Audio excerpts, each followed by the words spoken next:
Hello and welcome back to Monster Cap. I'm Hit Girl and we're going to continue this game trying to woo Damien. We're doing quite well so far. We've had 2 correct answers. We're just about to start week 2. For those who missed the last one, we got the drink Pair of Boots, which has given us a ×2 on the mana, which is perfect for Damien because boldness is the stat that we need to get for him. So let's get started. While wandering the haunted manor, you're ambushed by a group of evil spirits. You put up a good fight, but there's just way too many of them, and they ran away with your immortal soul. Luckily, you always knew this day would come, and you replaced your immortal soul with a Beanie Baby years ago. Good foresight on your part, you gain +4 boldness. You meet up with Damien to see if you guys can spend a whole night in the haunted mansion. Not because anyone dared you to or anything, you're just horny. Yo! Well, the power is out, the walls are bleeding, and someone upstairs is screaming like they're getting axe murdered. I can't imagine a more romantic setting. Huh? Maybe it's just that antique vague the poltergeist broke over my head a few minutes ago, but I think I'm falling for you. Damien leans in close. Yes, you'll finally get your chance to kiss those spicy red lips. Sorry, can't talk, I'm getting too excited. No touching. Oh, hey guys. You making out over there? So, what if we are? Here's Jerry. Sorry, I guess I should introduce myself. I'm Jerry. This haunted house houses resident slasher killer. It's my job to brutally murder any young people making out on the premises. Which I'm pretty sure you guys were about to do, so get ready to bleed a lot, I guess. Hmm? So what? You only kill people who are making out? I mean, I'll kill anyone who's in the process of hooking up, really. So, some of the older slasher killers target minorities too, but personally I think that's super problematic. Well, hell yeah, let's get into it. What? Getting knifed is my second favourite kind of foreplay, right between big fire and other. Stabby, stabby. You're making this weird, man. I'm just gonna stab you, but I just want to make it clear that I'm not doing it for sex reasons. Maybe you aren't, but I totally am. Come over here and penetrate me, you psychopathic stud. Oh no, it seems like Damien might be hornier for this knife-wielding maniac than he is for you. You've got to give this killer someone else to kill, so he can leave you alone with your own knife-wielding maniac. Luckily, you've got the perfect suggestion. What about this police officer over there? I hear he's on the verge of retirement. His trope beats our trope. Why not kill time itself?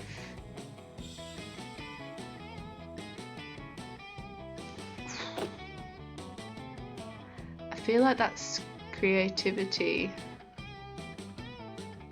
And maybe that's boldness, or maybe that's oh, I don't know. I'm gonna go with police officer. Yes! Ha ha ha! A cop? What the fuck is a cop doing here? I don't know, but it's really creeping me out. I mean, I know this is a spooky haunted mansion and everything, but jeez. Well, are you gonna stab him or what? Because if you're not, I definitely am. Nah man, you go ahead. I'm not sure cops are on the verge of retirement are really in my wheelhouse. They're more of an action villain thing.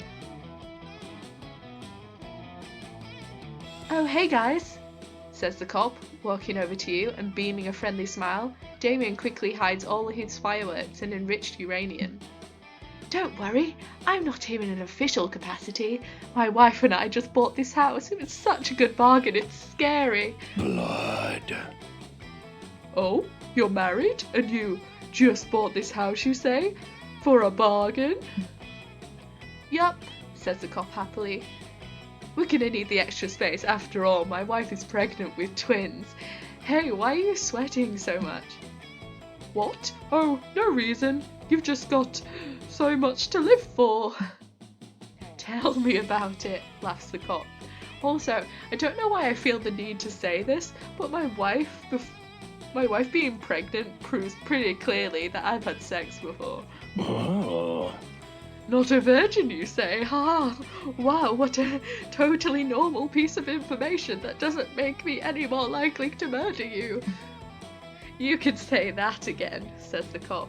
I can't wait to retire in exactly 3 days so I can spend all my time in this house kissing my wife.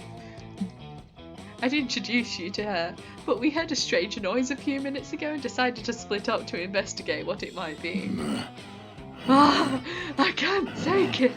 This is too good. It's too good. Jerry can't contain himself anymore. He murders the cop super hard. Dude really knows his way around stabbing.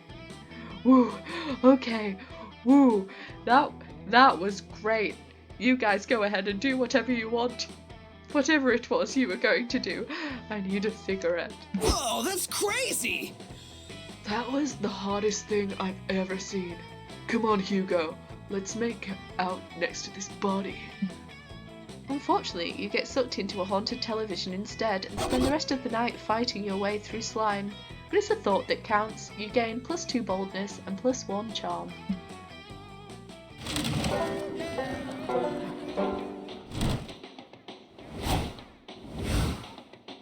Okay. Let's just pile it on. Let's just keep going bold. Why not? That day in the haunted manor, you find a bunch of ghosts playing craps. You're terrible at gambling. That's never stopped you before. You face off against the craps champion, slam all of your chips down on the table, and cry out, "I bet my immortal soul!" Everyone gasps, and then someone says, "Dude, chill. We're just like playing to have fun. No one's even betting real money." Oh, you're not used to such low stakes betting around the camp. Honestly, it's relief. You bet +4 boldness against the champion instead, and you win. After doing whatever you were doing at the location where you were at the time, you're intrigued to find Damien seemingly playing with a bunch of sticks. No, I'm not playing with sticks. I'm gathering sticks because I'm doing some high quality craftsmanship to transform these sticks into, wait for it, Damien LeVay, pointy ultimate survivor. sticks. An absolute essential camping weapon. Okay, fine. I don't really need pointy sticks. I just wanted to use this sick new Swiss Army knife my dad's gave me for camp. Check it out. Here's a bottle opener in case we come upon a wild beer bottle haunting these woods. This attachment is a screwdriver, like for maybe if we get lost and we need to build a computer to use Google Maps to find our way back. And then there's a toothpick, which, check this out, is not actually for picking teeth out of your fellow campers' mouths while they're sleeping. I learned that the fun way. But my dad's told me this isn't just any Swiss Army knife, it's a hell Swiss Army knife. It's not from the Switzerland in Europe, it's from the Switzerland located in the third circle of hell.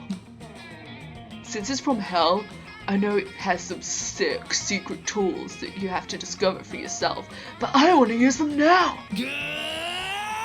Tell me your secrets, knife! Tell me!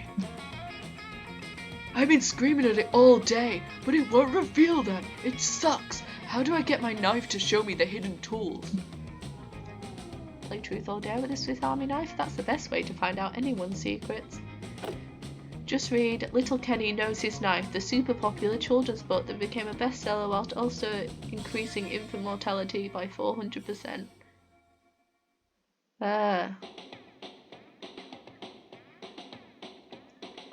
think I'm gonna go Little Kenny Knows His Knife. Yes! You never leave home without a copy of your favourite childhood book, so you and Damien sit down to read it. Little Kenny Knows His Knife by a Stabby Mofo. Once upon a time, little Kenny was playing a ball when he found a knife in the woods. He sold his soul to a demon to be forever bonded to the blade as it was forged in hell.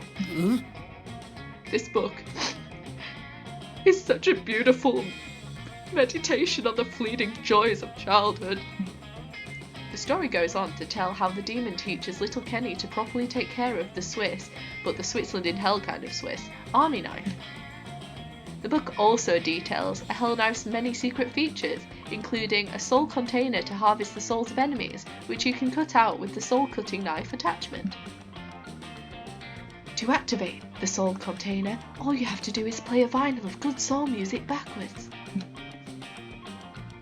In exchange for confessing your darkest secrets, the knife will also reveal a pair of scissors, with the power to cut someone's life thread, and a fully functional corkscrew. You're in charge now. That's the most touching story I've ever heard.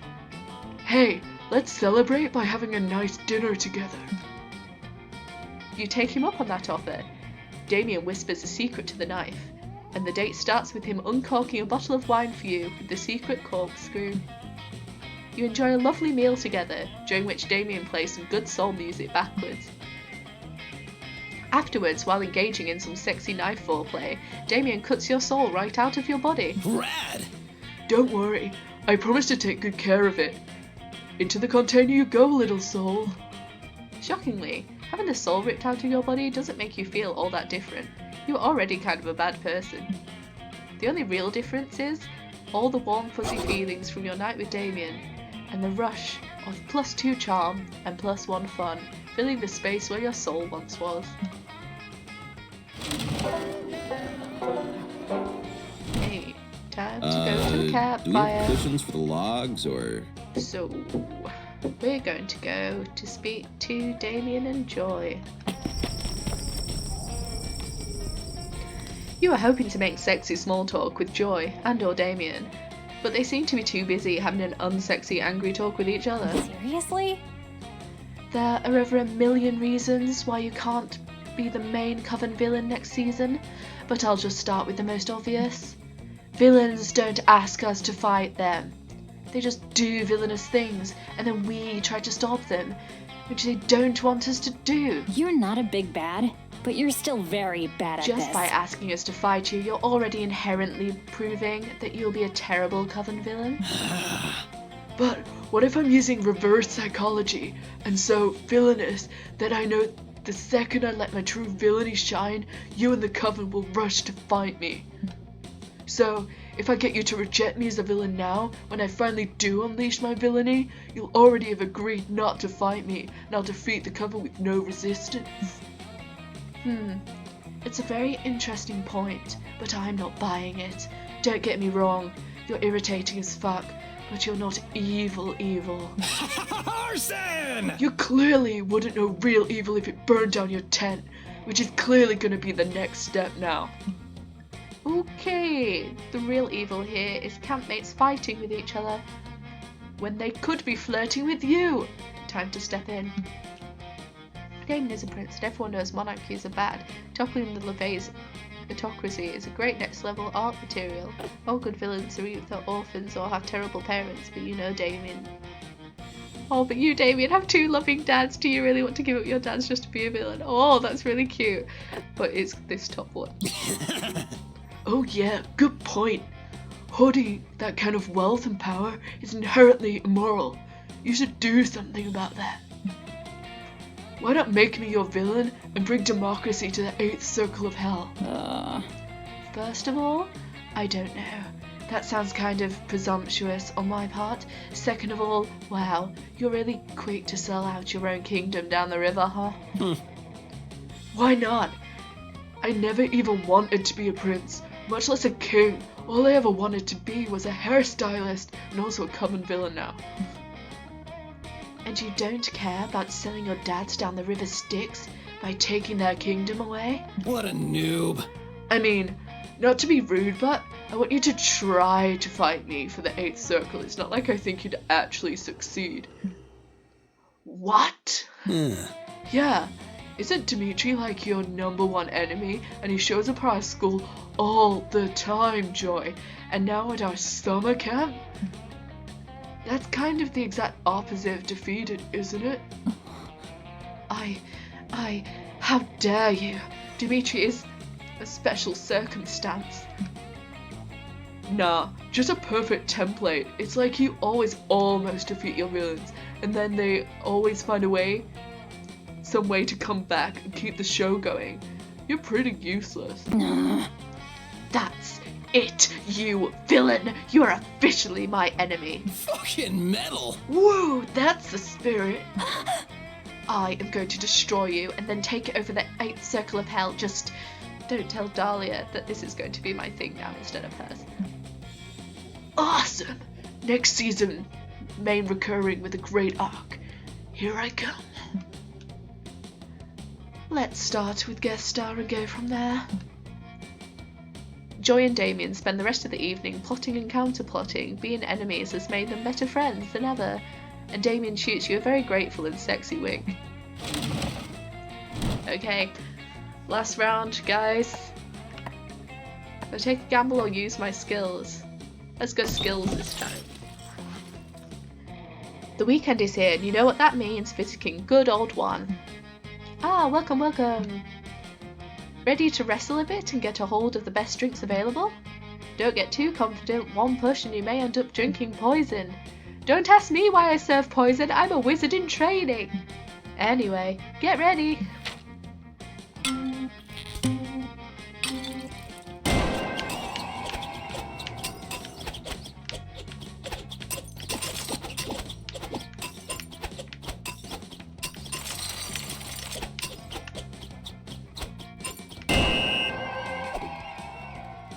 What is this? Stat smoothie. Oh no! No! I think they're gonna mix all my stats together. Okay. I've managed to distill the stats that make us who we are. The result is this stat smoothie. It's a huge delicious boost. Thanks. Yes! Oh, that is so much better than what I thought it was. Ah, yes. Hope you can stomach that. Happy trails. Amazing. Love it. Thank you, Y. Sure. Okay, and we're going to leave that episode here. So I hope you enjoyed it. Sorry that my voice was sort of going in and out there. Like, these characters are really difficult to try and voice. I am by no means good at doing voices, but I thought I would give it a go. But thank you for watching, and we will continue this journey next time. Bye for now.